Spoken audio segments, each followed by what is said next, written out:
Hello everyone, welcome to maths clear concept. और आज हम लोग प्रोबेबिलिटी के बारे में पढ़ेंगे। जब कभी भी हम लोग नया टॉपिक देखते हैं तो बेसिकली इसमें चार चीज़ देखते हैं। टॉपिक क्या है, उसको पढ़ना क्यों है, उसका रियल लाइफ में एग्जाम्पल क्या है और सवाल कैसे बनेगा। ठीक है, तो हम लोग सबको एक एक करके देखने वाले हैं।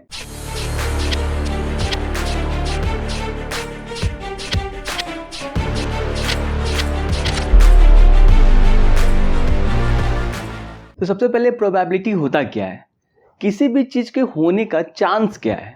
मतलब सपोज अगर धोनी खेल रहा है, ठीक है, अगर MS धोनी खेल रहे हैं और एक ओवर में 15 रन चाहिए, तो क्या चांस है कि धोनी वो मैच जितवा पाएंगे। ठीक है, तो ऑब्वियस बात है धोनी तो जिता देंगे, तो 100% चांस है जीतने का।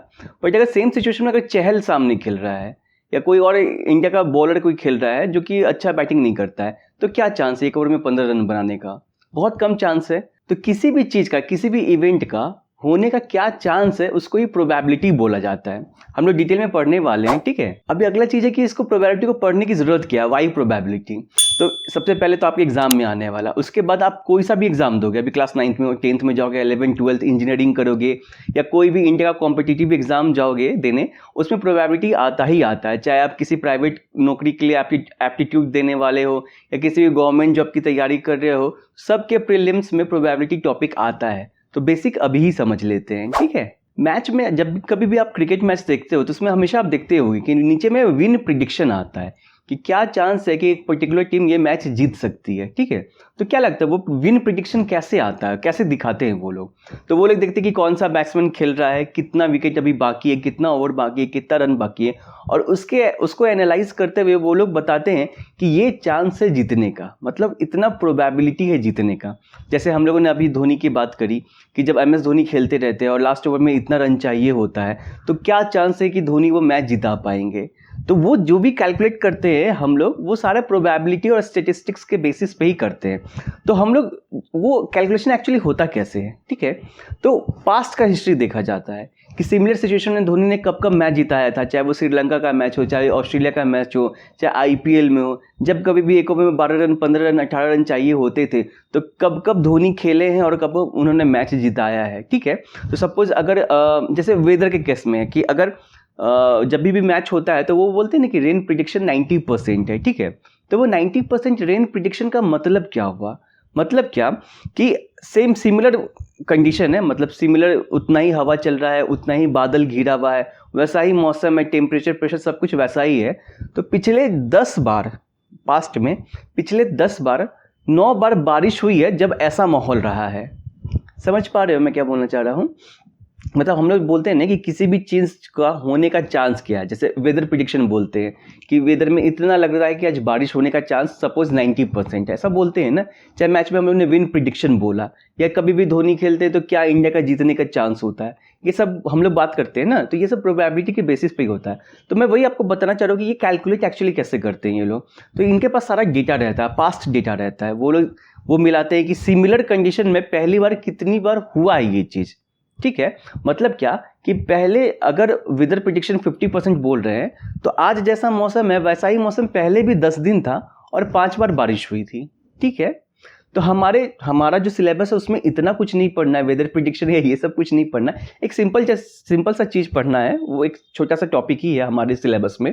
बट एक ओवरऑल प्रोबेबिलिटी क्या होता है मैं आपको वो आइडिया देना चाह रहा हूँ। ठीक है ना, किसी भी चीज़ को होने का क्या चांसेस है, रियल यूज़ क्या है। एक्चुअली प्रोबेबिलिटी ऑलमोस्ट हर एक फील्ड में आज के डेट में है, चाहे वो मेडिकल हो, चाहे वो रिसर्च हो, चाहे वो एग्रीकल्चर हो, इंश्योरेंस हो, वेदर प्रिडिक्शन हो, सारे में कहीं ना कहीं क्या एक बहुत ही मेजर पार्ट प्ले करता है प्रोबेबिलिटी का। मैं आपको एक एग्जांपल लेता हूँ इंश्योरेंस कंपनी का, ताकि आपको समझ में आए जो आप पढ़ रहे हो वो उसका क्या रियल लाइफ में यूज़ है। वो आइडिया के लिए मैं एक चीज़ बस आपको दिखाना चाह रहा हूँ। पॉलिसी बाजार का आपने नाम सुना होगा ना, अक्षय कुमार आते हैं बोलते हैं इतना पॉलिसी ले लो, क्या होता है। मैं अभी जो बताने वाला हूँ उसमें से आपको एक पर्टिकुलर चीज़ पे ही ध्यान देना है, बट मैं ओवरऑल बताता हूँ होता क्या है।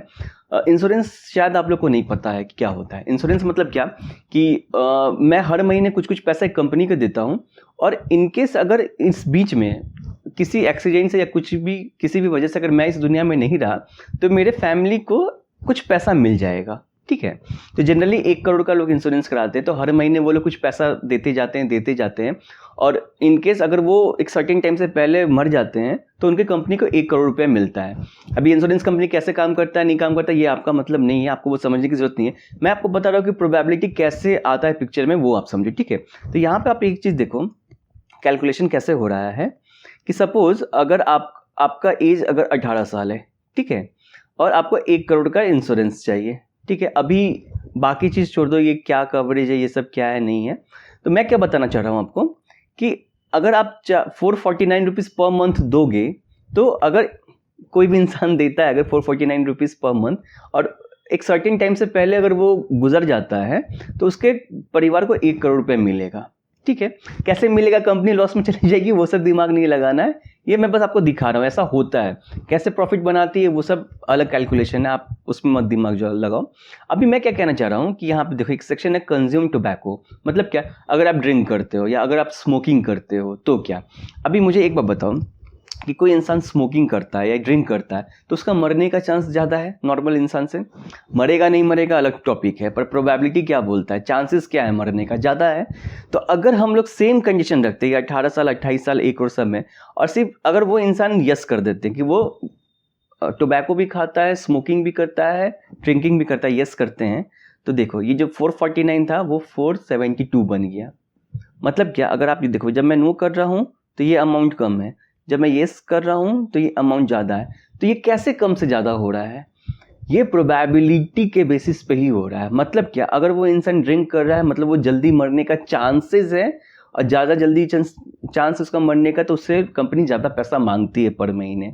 समझ में आ रहा है, रियल लाइफ यू समझ में आया आपका। और मैं इतना टाइम से काफ़ी कुछ बोल रहा हूँ कि प्रोबेबिलिटी ऐसा होता है वैसा होता है, बट आपके दिमाग में ये चल रहा होगा कि भाई क्वेश्चन कैसे बनने वाला है, एग्जाम में क्या आने वाला है, बुक में कैसे सवाल हम बना पाएंगे। तो मैंने अभी तक बस आपको आइडिया दिया कि प्रोबेबिलिटी होता क्या है, किसी भी चीज़ के होने का चांस क्या है, उसको प्रोबेबिलिटी बोलते हैं।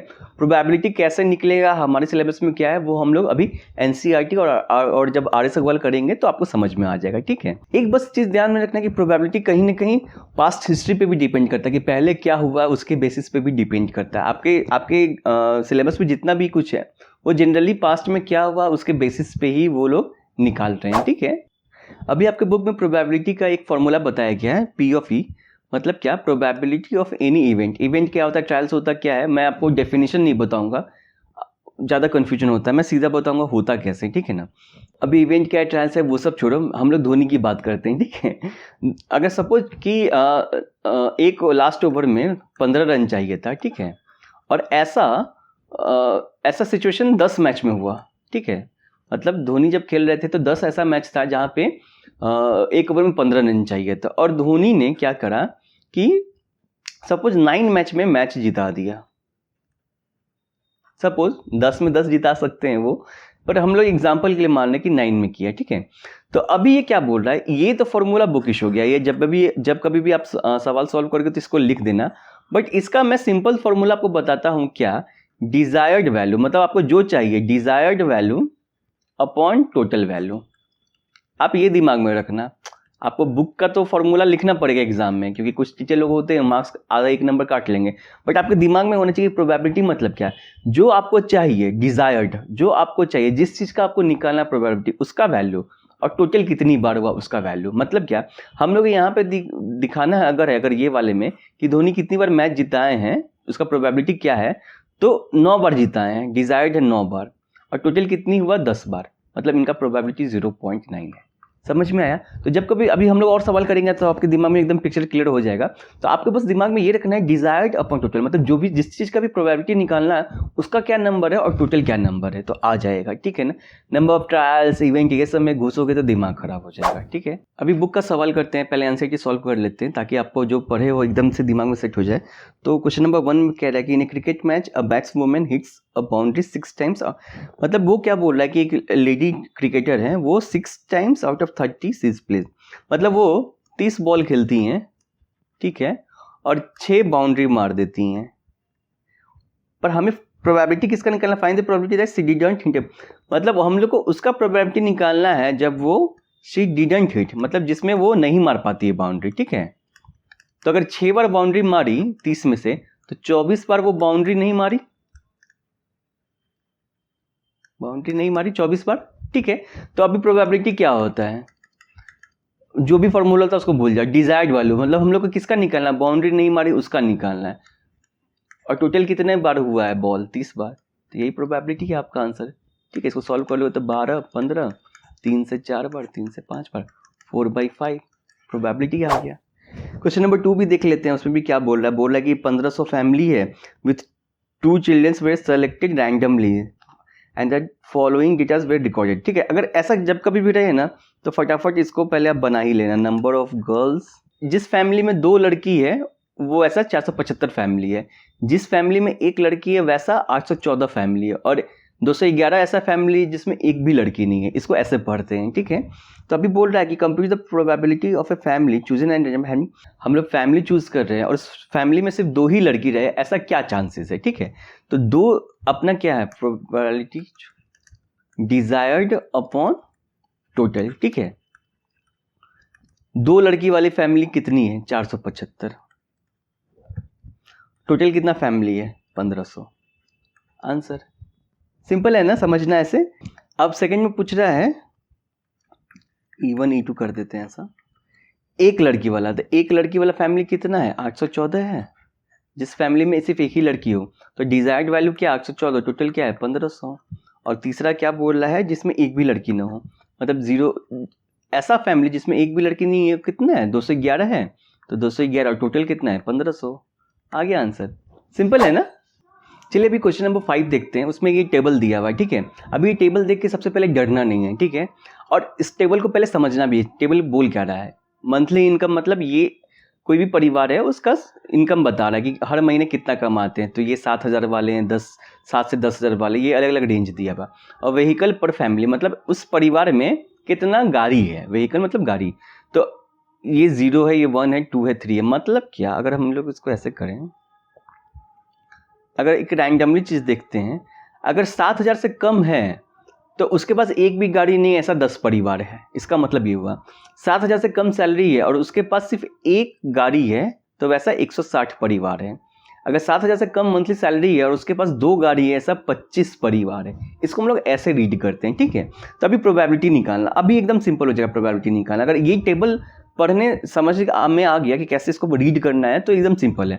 मतलब अगर ये चीज़ देखो कि यहाँ पे कि 13,000 से अगर 16,000 सैलरी है किसी परिवार का, तो उसमें 0 गाड़ी, मतलब उस परिवार के पास 1 भी गाड़ी नहीं है, ऐसा 2 परिवार है।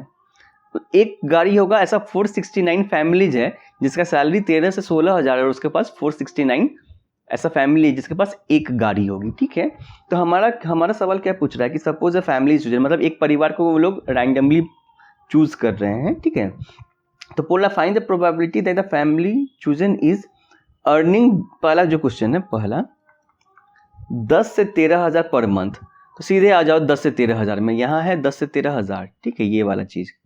और बोल रहा है कि per month owing exactly 2 vehicle, तो अब 10 से 13,000 का ये पूरा लाइन है, ये पूरा लाइन जो है ये सब 10 से 13,000 वालों का है, ठीक है। पर उसमें हम लोग को स्पेसिफिकली कौन सा निकालना है, व्हीकल नंबर जिसके पास 2, मतलब 29। इस 29 का मतलब क्या हुआ कि ऐसा 29 परिवार है जिसका सैलरी 10 से 13,000 है और उसके पास 2 गाड़ी है, ठीक है ना, 2 गाड़ी है। ये समझ में आया ना क्या चीज़ हुआ। तो डिजायर्ड हमारे पास 29 है और टोटल फैमिली है 2400, तो हमारा प्रोबेबिलिटी फर्स्ट का क्या होगा 29 अपॉन टोटल फैमिली क्या है 2400। समझ में आया, सिंपल है। अभी एकदम इजी हो जाएगा। सेकंड में बोला अर्निंग रुपीज 16,000 और मोर, मतलब ये लास्ट कॉलम 16,000 से ज़्यादा वाला ये है अपना, ये रो है 16,000 प्लस वाला, और बोल रहा है एंड ओइंग एग्जैक्टली 1 व्हीकल, एक व्हीकल ये है, देख रहे हो, ये 1 वाला है ना, ये 1 का कॉलम है, ये कॉलम 1 का है, ठीक है, और 16,000 से ये, मतलब सेकंड का आंसर क्या हो जाएगा 579 अपॉन 2400। एकदम सिंपल है, आपके सिलेबस में टेंशन ही नहीं लेना है। थर्ड में क्या है, लेस देन 7,000, लेस देन 7,000 का ये कॉलम है फर्स्ट वाला, ठीक है, and does not own any, और 1 भी गाड़ी नहीं है, ऐसा 10 लोग हैं, तो थर्ड का आंसर हो जाएगा 10/2400। समझ रहा है ना, कुछ कन्फ्यूजन होगा तो बोलना, मैं बता दूंगा। अर्निंग 13 से 16,000, 13 से 16,000 का कॉलम ये है, 13 से 16,000, ठीक है, and owing more than 2 vehicle, 2 से ज़्यादा, 2 से 25, मतलब इसका आंसर हो जाएगा 25/2400। और लास्ट क्या है owing not more than one vehicle, एक से ज़्यादा व्हीकल जिसके पास ना हो, ठीक है। अब ये सवाल अच्छा है, एक से ज़्यादा ना हो मतलब इसके पास 0 हो या 1 व्हीकल हो, तब तो एक से ज़्यादा नहीं होना चाहिए, मतलब 2 या 2 से ज़्यादा नहीं होना चाहिए। एक से ज़्यादा नहीं होना चाहिए मतलब एक होना चाहिए या एक से कम होना चाहिए। तो टोटल ऐड कर लो, तो आप क्या करोगे, ये सारा ऐड करोगे और ये सारा ऐड करोगे, ये सारा। अभी हमको इससे मतलब नहीं कि उसका सैलरी क्या है, वो पूछ ही नहीं रहा है, सैलरी के बारे में बोल ही नहीं रहा है, वो सिर्फ बोल रहा है कि उसके पास कितना नहीं होना चाहिए, मोर देन 1 नहीं होना चाहिए, मतलब 0 या 1। तो 10, 11, 12, 13, 14, ये कॉलम का ऐड होगा 14 और इसको ऐड कर लो और ये 14, तो 2562 मतलब 2062/2400, ये आंसर होगा। समझ में आया? इतने इतने ये जो डिजायर्ड है, इतने लोगों के पास एक या एक से कम व्हीकल है, वही तो हमें निकालना है ना। डिजायर्ड अपना ये हो गया, टोटल 2400 है। समझ में आ रहा है? अभी क्वेश्चन नंबर 11 देख लेते हैं। 11 बैग्स ऑफ व्हीट फ्लोर, मतलब बोला आटा का 11 बैग है जिसमें 5-5 किलो लिखा हुआ है, ठीक है ना। 11 बैग है, 1 2 3 4 ऐसा करते करते 11 बैग है, सब पे लिखा है 5 kg, लेकिन है 5 kg नहीं, किसी में 4.97 है, 5.05 है, मतलब बोल रहा है कि है लिखा है 5 kg पर 5 kg एक्चुअली नहीं है। तो हमें बताना कि प्रोबेबिलिटी क्या है कि अगर हम लोग एक बैग उठाएंगे, ठीक है, तो उसमें 5 kg से ज़्यादा हो। तो 5 kg से ज़्यादा 1 2 3 4 5 6 और 7 ऐसा बैग है जिसमें 5 kg से ज़्यादा है। तो डिजायर्ड अपना 7 है, ठीक है, और टोटल कितना है 11, तो ये आपका आंसर हो गया, ठीक है। अभी देखो, जैसे हम लोगों ने बोला था कि चहल एक ओवर में 15 रन नहीं बना सकता है, ये हम लोगों ने कैसे डिसाइड किया था, पास्ट के एक्सपीरियंस पे डिसाइड किया था, ठीक है। तो अभी बोल रहा है कि 11 बैग में ऐसा है, और जो हम लोग चूज करने वाले हैं उसका प्रोबेबिलिटी क्या है। अभी जरूर 7/11 उसका प्रोबेबिलिटी, ये चांसेस है कि 7/11 प्रोबेबिलिटी, इसको परसेंटेज में आप निकाल लोगे तो कुछ तो ये 63% के आसपास होता है, ठीक है। तो जो आप पिक करोगे तो 63% चांस है कि वो बैग में 5 kg से ज़्यादा एक्चुअल क्वांटिटी हो, इसका ये मतलब होता है, ठीक है ना। अब जैसे हेड एंड टेल का अगर आप लोगे तो कॉइन जब टॉस करते हो, ठीक है, तो क्या होगा, या तो हेड आएगा या तो टेल आएगा। तो हेड आने का प्रोबेबिलिटी क्या है, तो एक डिजायर्ड है और टोटल कितना 1 और 1 2, तो हाफ, मतलब 50% चांस है कि हेड आएगा। मतलब जब कभी भी आदमी कॉइन टस करता है तो क्या चांस है हेड आने का, तो 50% चांस है कि बोलते हैं ना, हाफ चांस है कि हेड भी आ सकता है टेल भी आ सकता है, ठीक है। अब जरूरी हेड ही आए ऐसा कुछ गारंटी नहीं है, या जरूरी टेल आए ऐसा कोई गारंटी नहीं है। अब 2 बार फेंकोगे तब भी हेड हेड या टेल टेल ही आएगा, बट क्या चांसेस है होने का। अगर आप 1000 2000 बार हेड टेल भेजोगे ना, तो आप देखना ऑलमोस्ट 50-50 टाइम्स आता है, ठीक है ना। अभी फटाक से आर्य सकवाल के कुछ क्वेश्चन कर लेते हैं। एक्चुअली ये टॉपिक ऐसा ना जिसका अगर आप एनसीईआरटी कर लोगे तो आर्य सकवाल बन जाएगा, क्योंकि आर्य सकवाल में बहुत अलग से या बहुत टफ क्वेश्चन नहीं है, जनरली सेम क्वेश्चन नहीं है, ठीक है। तो हम लोग देख लेते हैं कि क्वेश्चन नंबर 4 देखते हैं। 4 में उसने क्या बोल रहा है कि डाई मतलब वो जो हम लोग लूडो खेलते तो नहीं आता है, वो 1 2 3 4 6 लिखा हुआ जिसको छक्का बोलते हैं, वो इज थ्रोन 300, मतलब 300 बार उसको फेंका गया है। जैसे ही 300 बार दिखा मतलब टोटल 300 है, ठीक है।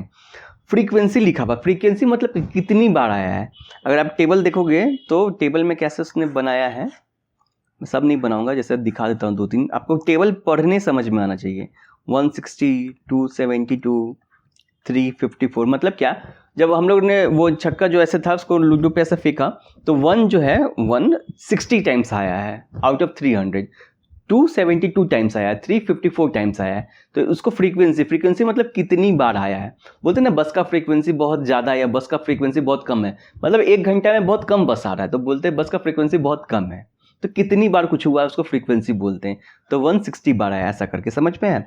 तो वही अब बोल रहा है कि what is the probability of getting 3, 4 का 1 में प्रोबेबिलिटी ऑफ गेटिंग 3 क्या है। 3 कितनी बार आया है, 54 टाइम्स आया है, टोटल क्या है 300। आंसर सिंपल है यार।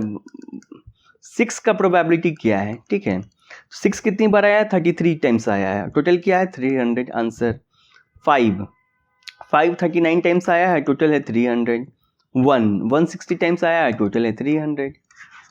कितना इजी है निकालना प्रोबेबिलिटी। आपके अभी सिलेबस में इजी है, धीरे धीरे इसी बेसिस पे आप आगे जब पढ़ोगे तो एक 10th 11th 12th का प्रोबेबिलिटी फिर धीरे धीरे टफ करते हैं वो लोग, ठीक है। क्वेश्चन नंबर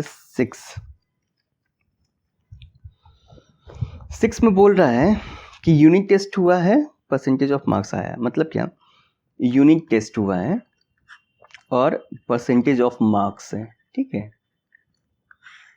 तो फर्स्ट यूनिट टेस्ट में 53 है, सेकेंड में 72, थर्ड में 28, फोर्थ में 46, 5 में 67 और सिक्स्थ में 59, ठीक है।